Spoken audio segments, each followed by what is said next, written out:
അറസ്റ്റിലാകുന്ന മന്ത്രിമാരെ നീക്കാനുള്ള ബില്ലിനെ പിന്തുണച്ചുകൊണ്ട് കോൺഗ്രസ് എംപി ശശി തരൂർ വീണ്ടും എത്തുമ്പോൾ കോൺഗ്രസിന് മുന്നിൽ പ്രതിരോധം തീർക്കുകയാണ്. ബില്ലിൽ താൻ തെറ്റ് കാണുന്നില്ല, ഇത് തന്റെ വ്യക്തിപരമായ അഭിപ്രായമാണെന്നും തരൂർ പറയുകയാണ്.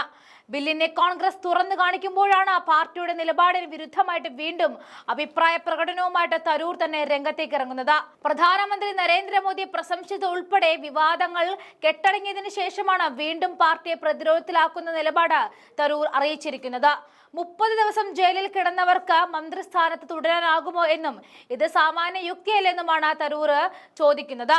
ബില്ലിൽ എന്താണ് അപാകതയെന്നും ശശി തരൂർ ചോദിച്ചു. പൈശാചികമാണെന്നും കാടത്ത ബില്ലെന്നും പ്രിയങ്ക ഗാന്ധിയും വേണുഗോപാലും ഉൾപ്പെടെയുള്ളവർ പറഞ്ഞപ്പോൾ തരൂർ അവിടെ പിന്തുണയ്ക്കുകയാണ് ഉണ്ടായത്. ഇത് വീണ്ടും കല്ലുകടി ഉണ്ടാക്കുകയാണ്. രാഹുൽ ഗാന്ധിക്കും വോട്ട് അധികാർ യാത്ര പ്രതിഷേധത്തിനും ഒപ്പം നിന്ന ആളാണ് ഇപ്പോൾ കാലുമാറിയിരിക്കുന്നത്. 30 ദിവസം ജയിലിൽ കിടന്നാൽ മന്ത്രിമാർ പുറത്താകുന്ന വിവാദ ഭരണഘടനാ ഭേദഗതി ബില്ലിനെ പിന്തുണച്ചുകൊണ്ട് കോൺഗ്രസ് എംപി ശശി തരൂർ എത്തുകയാണ്. 30 ദിവസം ജയിലിൽ കിടന്നാൽ നിങ്ങൾക്ക് മന്ത്രിയായി തുടരാൻ കഴിയുമോ എന്ന് ശശി തരൂർ ചോദിച്ചു.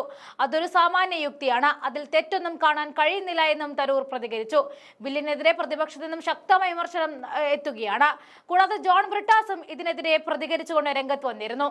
5 വർഷം വരെ ശിക്ഷ കിട്ടാവുന്ന കേസിൽ പ്രധാനമന്ത്രിയോ മുഖ്യമന്ത്രിയോ മന്ത്രിമാരോ അറസ്റ്റിലായി 30 ദിവസം ജയിലിൽ കിടന്നാൽ 31ാം ദിവസം മന്ത്രിസ്ഥാനം നഷ്ടമാകും.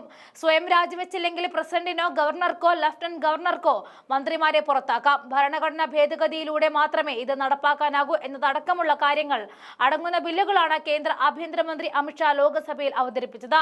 പ്രതിപക്ഷ സംസ്ഥാനങ്ങളിലെ മുഖ്യമന്ത്രിമാരെയും മന്ത്രിമാരെയും ഉന്നമിച്ചുകൊണ്ടാണ് നീക്കമെന്നാണ് പ്രിയങ്ക ഗാന്ധി, കെ.സി. വേണുഗോപാൽ ഉൾപ്പെടെയുള്ള നേതാക്കൾ ആരോപിച്ചത്.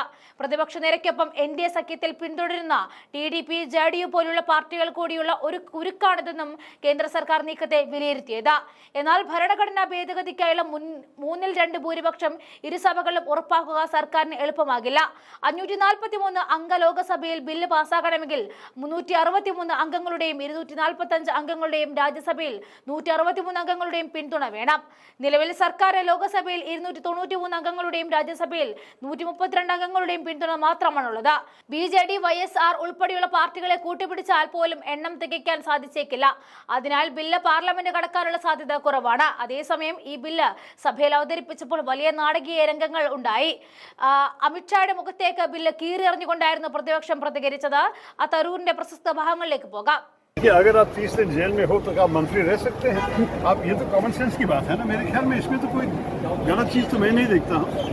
लेकिन अगर इसके पीछे कोई और सोच है तो उसको पढ़ना पड़ेगा। करेंगे तो अच्छी बात है, चर्चा करेंगे। मेरे ख्याल में सारे विषय पे कमेटी के भीतर चर्चा होना अच्छा ही है हमारे लोकतंत्र के लिए। तो चर्चा होना